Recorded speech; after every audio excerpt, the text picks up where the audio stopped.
You have now arrived at Stadium and Gale. The snap, the kick, it's been blocked again! Oh my! It's been blocked again! He's going to heave one deep down the field. It's going to be to the goal line. It's going to be gone! It's a touchdown! And the Gators have won the game! Tyreek Cleveland! Oh my! I can't believe what I just saw! Dropping back to throw. Thompson fires the ball over the middle. It's Dory! It's Dory! Got a touchdown! Dory's got a touchdown! Oh my! Dory's got a touchdown! Hands it off to Harvin. He comes back. Say goodbye. Ahmad Black, in his final game as a Gator, takes it all the way home and sends Urban out a winner. You have now arrived at Stadium and Gale.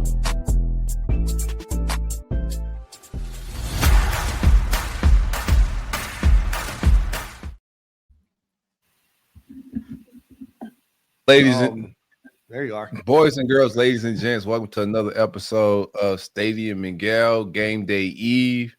Fellas, what's happening? It's good to see you guys again. Another game day. Another game day eve. Yeah, baby, what's good, fellas? Sorry I missed y'all boys on Monday, man. It was a rough one. I caught that Halloween bug and was not looking good on bed rest. I'm glad you're feeling better, brother. Appreciate Glad you're alive, man. Glad you made it, man. I don't know what we would do without 25. That's right. I thought Nick was going to be here. I thought we'd get the whole gang back together, but Nick's ghosting us right now. No call, no show, bro. You gotta send him to HR. We got to take it up with HR. That's right. I'll have our HR director reach out. Maybe a verbal warning before we might have to put him on a PIP. Who knows? Man, it's good to see you guys again. Game day eve, Kentucky tomorrow at 7:30 p.m. In Lexington. Right now, Florida is favored by 3 points as the road team, and the over/under is 44.5. Obviously, Gators played Georgia pretty well last week. The ball didn't ultimately bounce their way. No pun intended. And yeah, so what are you guys' thoughts going into to this game? Both teams 3-5 right now. Yeah, it's gonna be interesting. Go ahead, Jordan. You want me to go? It's the way the picture look. No, I got you, man. It's an interesting matchup. Going out to Kentucky, their defense is always going to be solid. With Mark Stoops out there, offense has struggled. Mark Stoops has been flirting around with different jobs over the years, and it seems like he's wearing out his welcome a little bit out there in Kentucky.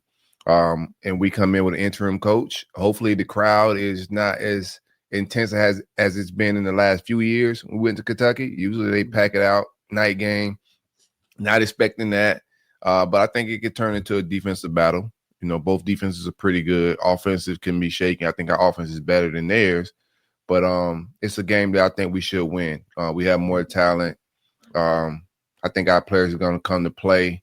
I don't foresee any emotional letdown from last week. I think all these guys are going to be motivated. We do have a lot of injuries, but even though we're injured at the wide receiver position, we're very talented at that position, even when we get deep into the depth chart. So yep. I think offensive playmakers is going to be there. Lean on Jaden Ball. We'll get into more, the ins and outs of, both teams. But I think this is a game that we should go on the road and win at Kentucky, with Billy Napier not being there in that road visiting team aura that we normally have on us. I think it's off of us a little bit with Billy not being there. So we'll see what's up. I think we should win this game though.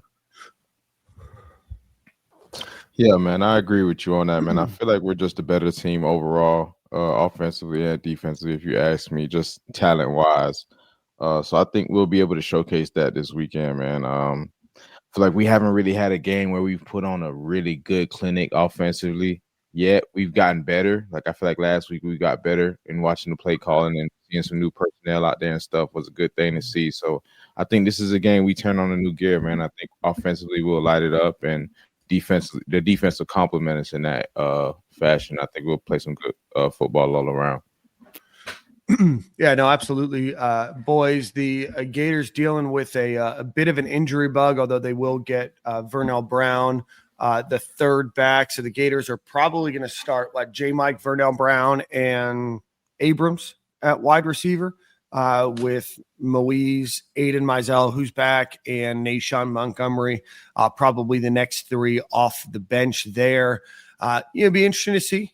Abrams has not had a huge opportunity for a ton of playing time in his time in Gainesville. So stepping up into that slot wide receiver role, or into the outside wide receiver role. Be interesting to see how he steps up. Do you think that he will be the starter? Do you think it might be somebody else, or kind of what do you expect out of everybody not named J. Mike and Vernell Brown? It's a crapshoot for me. With Mizell being back, I think you would pencil him in. I don't know how healthy he is on this return. Is he 100%, 75? Is he just giving it a go and being tough? I'm not sure where he's at in that injury, but I like what I saw of Moise early on in the season when he got opportunities. I think the world of Nashawn Montgomery. I think he should that rotation. Excited to see what those guys do, but I just think either one that you go to, they just have playmaking abilities to separate, get the ball in space and make some things happen. So you're just not at a lack of, especially with 10. I like Abrams. I'd like to see more Tank Hawkins. Is Tank hurt or is he healthy? No, he's good. He's good. Yeah, we'd love to see Tank Hawkins get some opportunities as well. I thought he had an opportunity to score last week. DJ Ladway overthrew him, but you just see the ability to separate is there. He's just the offense just hasn't put these guys in the best opportunities to showcase their skills, speed, etc. Yeah. Again, I think that the big thing there is you're going to rely on a lot of unproven talent on the field. It's not that they're not talented. You just haven't seen much. So, that's certainly something. Florida will be out Eugene Wilson and Dallas Wilson, two starters. I don't know what happened to Eugene Wilson. I know that he got hurt apparently against Georgia. I didn't know it was that bad that he'd be out this week. I think that caught everybody by surprise. Vernell Brown, Aiden Mizell, and Duke Clark were all questionable going into this week on Wednesday. I think all three will play. But you're dealing with a pretty bad, injury bug still, for the Gators. Even our boy Taylor Spirito is unfortunately out of this game as well. So, it's an attrition game. I totally get that, but you recruit these guys for a reason. I had maybe higher hopes for Nashawn Montgomery. I mean, I guess there's not a ton of opportunity to get on the field, especially in the Billy Napier tenure of the ball is going to probably go to the tight end anyway. But it'd be interesting to see. I think we saw him a little bit in the LIU game, if I remember correctly. I think he's a super talented player. And then I know Nick has been hyping up Moise Tenkara since the offseason and what he saw in practice. So opportunity for those guys, and it's next man up right now, but certainly missing Eugene Wilson, who has his best game of the season, and Dallas Wilson, who's arguably maybe your best wide receiver on the team, is not great. Kentucky, I believe, let me just double check here, is 14th in the SEC in passing yards allowed. With 236.8 per game. Only Arkansas and Tennessee are behind them. So an opportunity, hopefully, for DJ Lagway to, maybe fix, some of the mistakes that have been ailing him this season and maybe have a good game. He had a breakout game against Kentucky last year to put himself on the map. Yeah, they can't pass or stop the pass. I think nationally they're 96 in passing efficiency. So on the offensive side of the ball, I think we can make them one-dimensional. If we can shut down the run, then it could get real ugly for Kentucky. But they're going to want to run the ball and play defense. And they're going to come out playing inspired football. I don't expect them to come out flat or anything like that. They got to win versus Auburn last week. I think they're going to try to double down on that, being at home, playing for their coach. I think they're going to come out motivated. So we'll see. I think as long as Florida come out and play, up to their potential, this is a game we should win. What are your, Corey, great points that you made there, just so you guys know some stats. Kentucky is allowing 26.8 points per game. Their rushing defense pardon me, is ninth in the SEC, allowing 130.13 yards, and their total defense is 13th in the SEC. So we saw them spread the ball out a little bit more. Last game, obviously, you want your best wide receivers and your best players out there. We're not going to necessarily see that, but still, an opportunity for the Gators to hopefully move the ball through the air. With them sitting at 3-5, you mentioned it, Corey, earlier. Mark Stoops flirted with some jobs. I know the Texas A&M job was one that he flirted with. I think that Texas A&M is probably pretty happy that they ended up with Mike Elko there.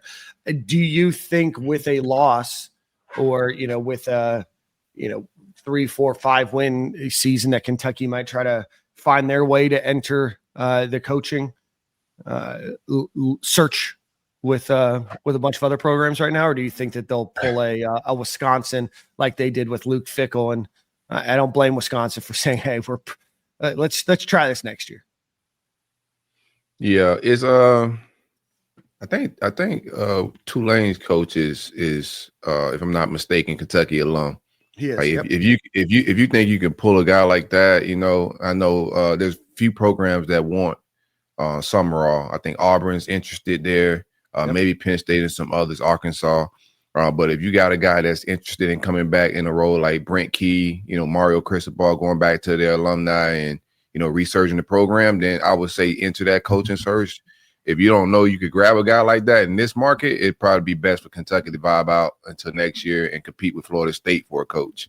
The big dogs that are out there looking for coaches right now, I don't think Kentucky want to enter that market. But another thing, too, is Kentucky has won every game they kept opponents under 20 points. Yep. So I think if we score over 20, we win. The offense just isn't that good.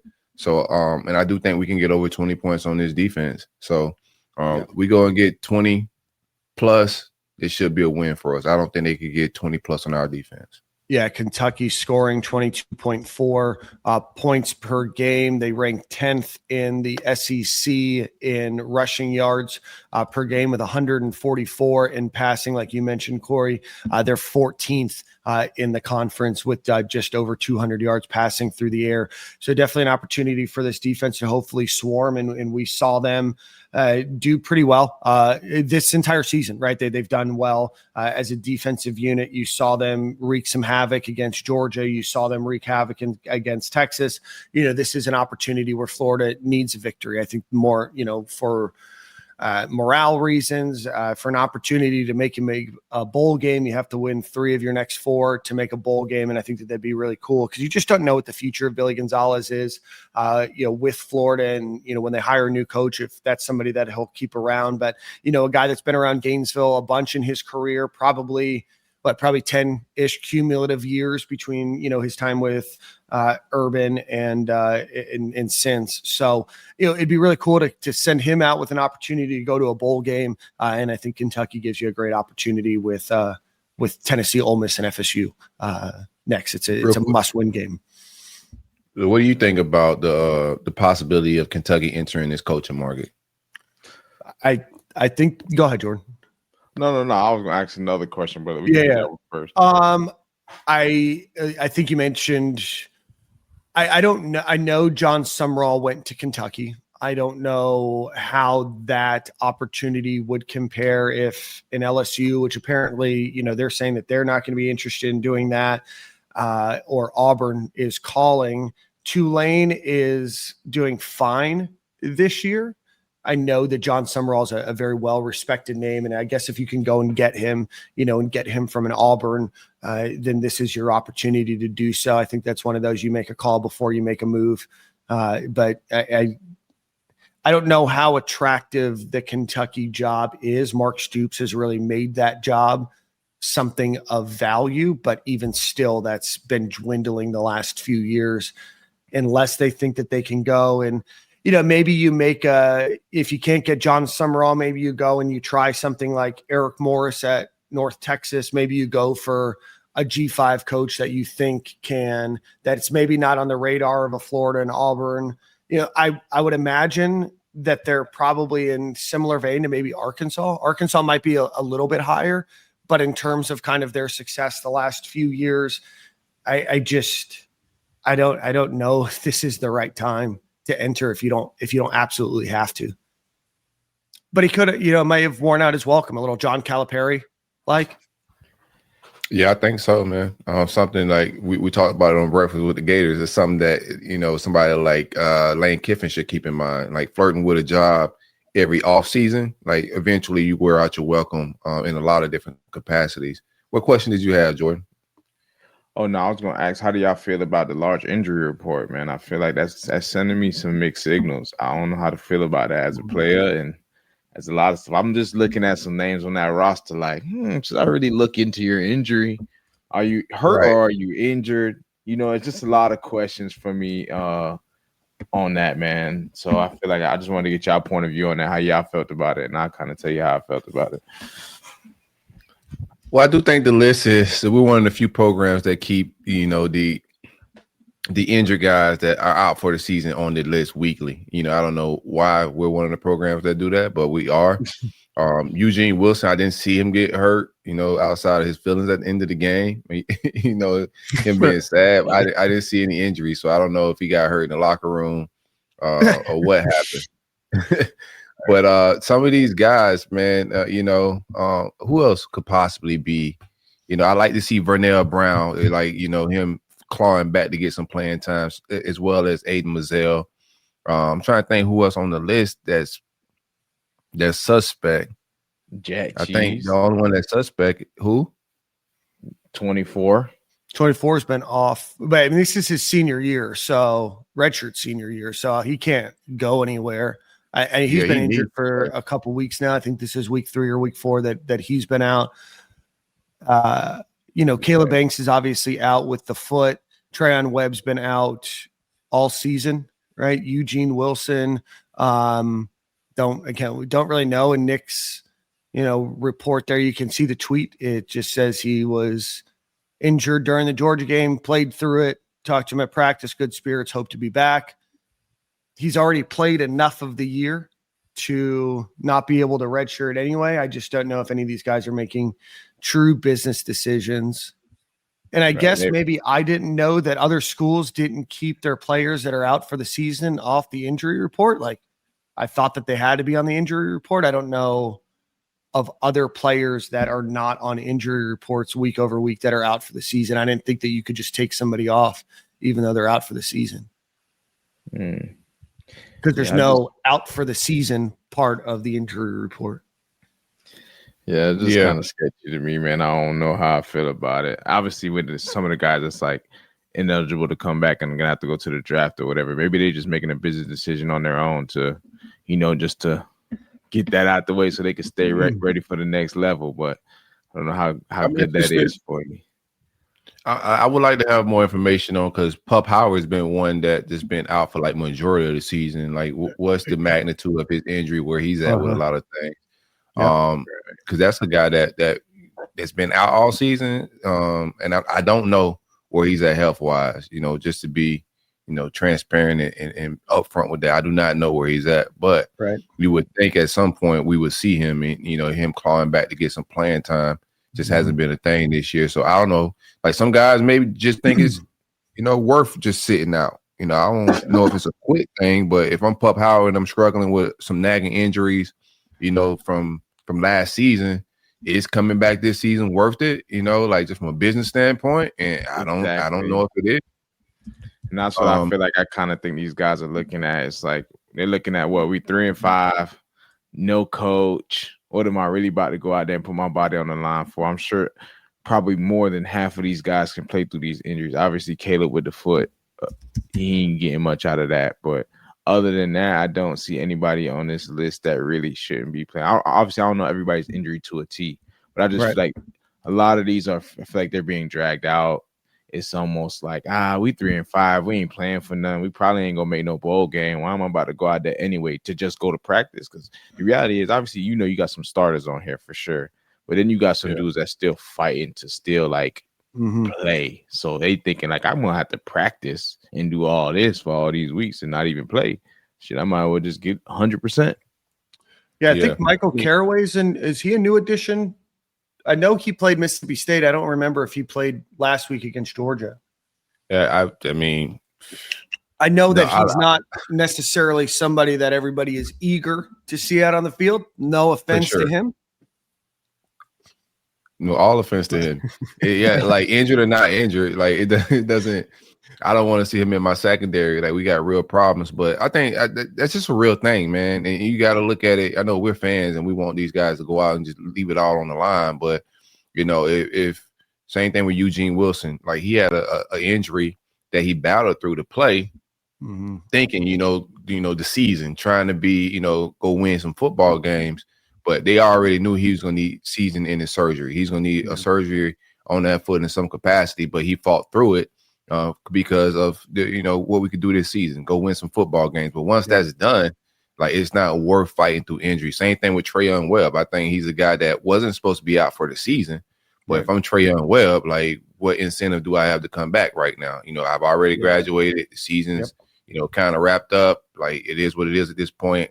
If I'm gonna shop around, go elsewhere to get some carries to get to the NFL, I've graduated as a Gator. Like I might as well just pack up this season. Yeah, an opportunity to just get fully healthy. Work on whatever you want to work on, whether it's adding weight, losing weight, just focusing on just getting stronger, and whenever, and putting less miles and wear and tear, especially as a running back, right? I mean, Jordan, probably more than anybody on this podcast other than me about being a running back in the NFL. No, I'm just kidding. But if Trayon, does, get the chance, to, whether it's at Florida or whether it's at another school, to go in, have a couple of good seasons and then make the NFL, not having, that extra year of wear and tear, where a lot of running backs in the NFL are, 1, 2, 3 year guys, being able to not have one full year of blows to your body, could be beneficial long-term for him. Definitely. Yeah. Play Alfonso Allen. Yeah, no, for sure. 4 snaps last game. Need him out there. Need my headhunter. Bro, put 43 on the field. Like, that boy was running the alley with no ski mask, laying everything down, Jordan. Yeah, Mississippi game. Like, nowhere, bro. I was like, who is this cat? Like, we seen each other after the game, was like, who is 43, bro? He hooping. And then he vanished. And Jordan Castell, like, he's just an ankle biter, bro. Like, no offense to him, no disrespect, but I need my safeties to come. It's literally called safety. You're the last line of defense. We need you to come up and make for sure tackles, like diving at ankles. That's a 50-50 shot right there in football world, bro. Like when you're going to put shoulder pass and form tackling, like they teach you like they do the donuts in practice. That's what we need our safeties to come do, bro. Because you are literally the last line of defense. That Chauncey Bowens touchdown at the end of the Georgia game, I got 43 coming up smacking something on that play for sure. Right. Yeah. Speaking of smacking you, we forgot to do our ad read. So if a storm, a flood, an injury, something happens to your house and it comes and smacks you in the face, you're going to need somebody that's going to fight you against your insurance company. And that's where the Dicus Burke and Law Group come in. 727-258-0043. Guys that used to work, and gals that used to work on the insurance side, now work for you to fight against insurance claims that might impact you, and make sure that you're getting every dollar that you are owed. So go visit the Dicus Burke and Law Group and Lewis Law Group, at 727-258-0043. And you can visit them at dicusburke.com. Anyway. Yeah, this is top tier podcasting transition work, JB. This is you can't find this anywhere else. Make sure y'all go subscribe, follow, listen to If You Ain't a Gator podcast. Just recently joined the Stadium and Gale network. Make sure y'all go check out JB. I've been meaning to say that for the last 2 episodes, and I keep forgetting, man. So yeah, make sure y'all go check them out. Yeah, we give them a shout out on Sunday night. So go visit them, Breakfast with the Gators, and of course, Florida Basketball Hour. Tough loss to Arizona on Monday for the basketball team. Resounding victory against UNF yesterday. Micah Hanlockton, 31 points. Hooper. Didn't see that. Yeah, real hooper. It looks healthy. But I read about it. Jordan knows why I didn't watch. Man. Same, One mistake brother. after another, Dan. Stop doing this to yourself. All right, guys. That's where we're at. Any additional thoughts before we kind of get into over under on what you want to see? Obviously, we're going to see some new faces at wide receiver. You're going to get Duke Clark back. Interested to see if he comes back to the number 2 spot behind Jaden Ball and what that means for Caden Daniels. Caden Daniels has had some opportunity. We've not really seen the flash that maybe we expected to see. There's not been a ton of carries out of him. And then obviously you want to see, the Gators, just continue to try to figure it out on the offensive side. Kentucky does have 18 sacks on the year, so that's going to be something that Florida's offensive line is going to need to watch out for. And then they've allowed 19 sacks. So we've seen the Gators be able to get after the quarterback a little bit more this year. Hopefully that they can continue to carry, some of that momentum, because right now they are 14th in the SEC in sacks, which strangely enough, Georgia is last in the SEC in sacks, only 8 total sacks this season. Yeah. Georgia, this is a game, this is an NFL tape game for Tyreek Sapp, George Gums, who I think both are having solid seasons, but yeah. I think this is an opportunity for them to increase that sack total and put on the dominance performance. And you need on draft day when they playing them highlights, this is one of those games for both of those guys. Yeah, I think so, man. I think the was going to come to life. It's been slowly but surely getting better for the pass rush. It definitely was tough first game of the season. When we had the whole situation where the team ran the ball every other play, and I feel like it just slowly but surely kind of getting there. And I feel like you're right. This is the game where they can just add some more to the stat sheet, get some more. Maybe you can get a strip sack, just some type of big play.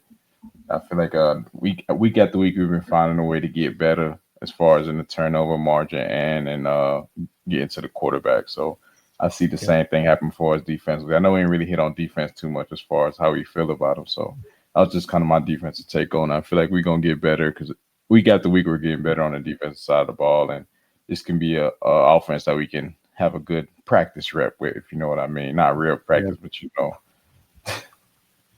Yeah, no, Kentucky coming off of a 10-3 game against Auburn, a victory over Auburn last week that ultimately got Hugh Freeze. Gets Hugh Freeze fired.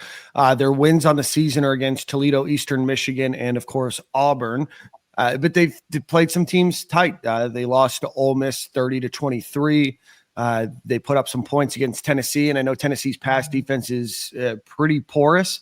They put up 34 points in that game against them. They lost to Texas by just 3 points.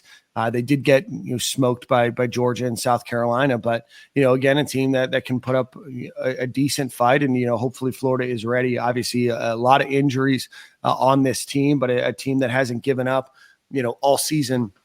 Hopefully they can go and like I said, carry this one home for the Gators again.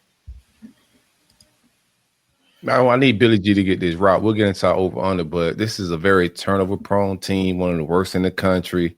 Offensive line play isn't there. Quarterback play is suspect.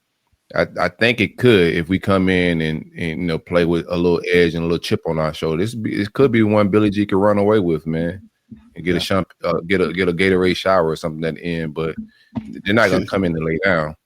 Taking the crowd out the game early is going to be key. Whatever crowd they do have there, if we come in, get some 3 and outs, go and score first, get some 3, like I said, 3 and outs early.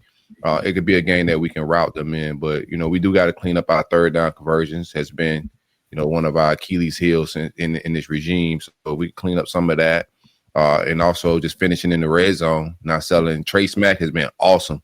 All season, his entire career, I think he's been very solid, especially 50+. Dude got a big leg, but let's put 7 on the board. DJ hit the throws that are there. We don't need you to, throw dimes and be perfect, but some of these throws that are just there, get a receiver an opportunity to get a clean catch at it, man. But this game presents an opportunity for a lot of young players that haven't touched pay dirt, like the nations of the world. I expect Vernell to come out and cause some problems for Kentucky. Straight up. Yeah. And like you mentioned, or like we mentioned earlier on in the show, this was DJ Lagway's kind of coming out party. Other than the Samford game last year, big 48-20 victory against Kentucky in the Swamp. So, we've seen some progression, in DJ Lagway, still not maybe where we thought or anticipated that he might be, but this is hopefully can be a game where he can put a bunch of things together and maybe start to build some momentum, for the rest of the season. Because I still think that there's a lot to love about DJ Lagway and who he is, and maybe some confidence, boosting against a Kentucky team that yes is 3-5, yes has some good games under their plate, and some tough battles, but still a team that can allow a bunch of points. Tennessee put up 56 against them. I don't know if Florida's offense is all that similar to Tennessee, but there's still an opportunity in a relatively porous defense that Kentucky has. So let's get into over under. Let's do it. All right, guys, we're going to do kind of the same ones that we've been doing for a while. DJ Lagway, 225 yards or more. Yeah, he got to do it on this defense. If you don't, his defense isn't that great. Yeah, I like Mark Stoops' scheme well. Like, I'm not saying the defense is terrible, but their secondary is very vulnerable. And I think we've been explosive in the passing game. We just missed some. We could be even more explosive. But, yeah, I like us to cause some problems and DJ to get his 300-yard game for the season. Okay. Yeah, I like the over too. I definitely think he'll clear that line easy. He should probably be like in the high 200s, close to 300s. I would imagine and hope. Yeah. Yeah, no, hopefully this is a confidence boosting game for him. I'm gonna ride with the over there. Jaden Ball, 80 yards in this one. Again, Kentucky's allowing about 130 yards per game. Yeah, mark me for the over. Yeah, same. Add on to Nick's 2,000-yard. What did he say? He'd run? Yeah, 2 1,000-yard rushers. We're not going to get there, unfortunately. But man, I wish Nick was here to defend himself. George Guns was going to break the sack record too, right? Nick went crazy in the offseason, man. He went from negative Nick to 2 positive Nick. And Nick saw it. And he was there at practice. And he still talked us egregiously. He was getting paid off by Billy Napier. Yeah, Billy had him on the payroll. Yeah. Will the Gators get a sack in this game? More than one or more sacks in this game? Again, we've kind of been up and down in sacks. Gets 2 last week. Will we get another one? I like where we're going. I think Georgia's a tough outfit to get sacks on. We got 2 last week. We hurried them even more than that. We've been good with hurrying the quarterback. It's just closing the deal is something that we struggle with this season. But I think we get 2+ for sure. Okay. Yeah, I agree. 2+ for me too. I feel like you said, we've been really effective in the past, so we just haven't gotten home yet. I think this is not a Tom Brady type quarterback or a Drew Brees type quarterback where he gets the ball out real quick. So I think we'll be able to get home. Yeah. Cutter Boley is their quarterback, a freshman, 65.8% passing, 1,376 yards, 10 touchdowns, 7 interceptions. I like the Gators for – oh, sorry. That was my next one. I still think he gets sacked over. Sorry. Interceptions. I'm going over on interceptions. That was the next one. Will the Gators get 1 or more interceptions? Yeah, I like us for multiple. We got a couple of those sacks last week were like cover sacks. So our secondary is doing well on the back end, as far as considering our lack of sacks. I think they're doing well because that's what helps the secondary more than anything is just, pass rush. So, yeah, I think we get a couple interceptions, man. Devin Moore has been playing with his hair on fire all season. If he stays healthy, I think he's going to go run a crazy combine and be, first round, second round type draft pick. I think he gets 1. I need 25 to get me 1. He owed me a 1 since the Miami game. I haven't seen him on the stat, on the box score. With he had the one last year, right? That was against Kentucky, right? Yeah. The pick 6. Yeah. All right. Repeat it. Give me the repeat, man. Do it again. All right. Jordan, what do you got? Yeah, I like the over as well, man. I feel like the DBs are emerging and get better. I feel like this defense, as well as we've been playing all year, they're continuing to get better each and every week, and we are going other directions. So mark me for over. Can I talk about DBs real quick? Like safety? Yeah. I wouldn't mind seeing, especially if if we get 2-score lead, even if we don't, like just start sprinkling in the young freshman safety. Lagunza and my man Stubbs, even in 43. I want to see him play as well. But put more safeties in. Rotate 14 out a little bit more. Like this season is kind of a cook. I know the staff probably don't care about what happens, with development and next year. But just from my mindset, I would like to see the young boys get some playing time and some opportunities in a season that's kind of washed a little bit here. Mm-hmm. Yeah. I mean, a lot of these guys are going to be fighting for an opportunity to prove to the next coach that they belong, or to the next school that they go to that they belong as well. Let's see here. The next one, Gators, 3-point favorites. Do we think that the Gators cover and win? Corey? Yes, I think we cover and win. I got this as a 2-score game. I don't think Kentucky can score points on our defense. The score was 10-3 last week versus Auburn. I think our defense is better than Auburn. I think we could keep them around the same type of points, man. 10, maybe 17 tops. I think we could go get 20 plus. So give me 24-10. Okay. How about that? I like that. Jordan, what about you? Gators covering, Gators win? Yeah, I like us to cover that spread up, man. And if I was to give a score prediction, I would say we'll score close to 30. So, give me like a 28-17, 28-14, something like that. Okay. Yeah. All right, we'll do 28-17 for you. And then, I think that the Gators win this one. I'm going to go with 31-20. No, I'm going to go 31-14. So that's our picks. Just we didn't really do this earlier, so just so you guys know, some of the people to look out for on Kentucky. Their leading rusher is Seth McGowan, 529 yards on the season, 7 touchdowns. He's definitely their bell cow. Averages 4.64 yards per carry. And then Dante Dowdle is averaging 4.11 yards per carry.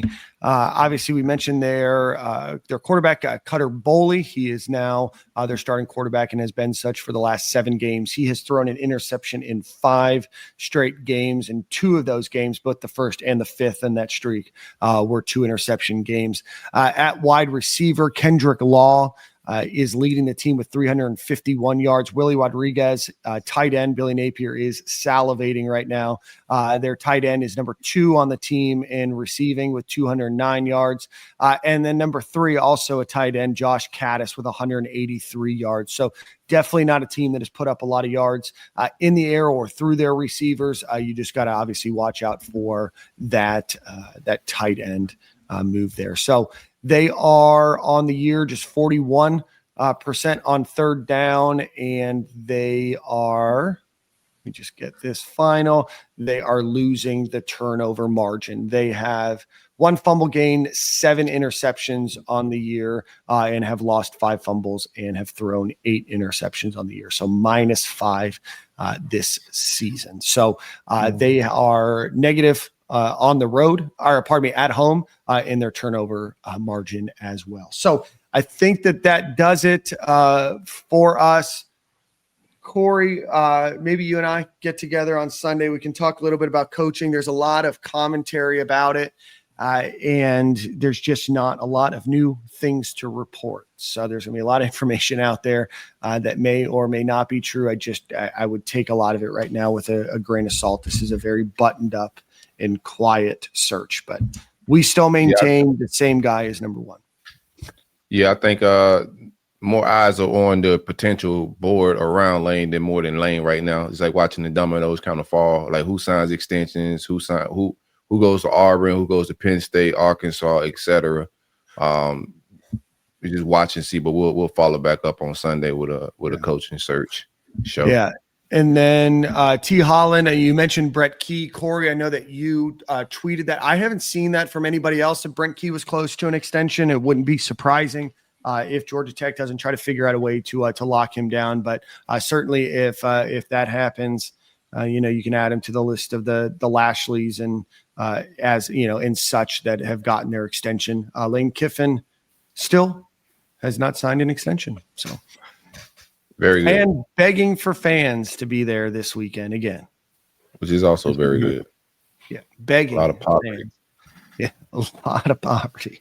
A lot of poverty there. So anyway, we'll let everybody run. It is a pleasure to see you. Before you leave, hit the like button, hit the subscribe button. If you're watching on YouTube, please hit the share button so this enters everybody else's feed. And we will see you on Sunday.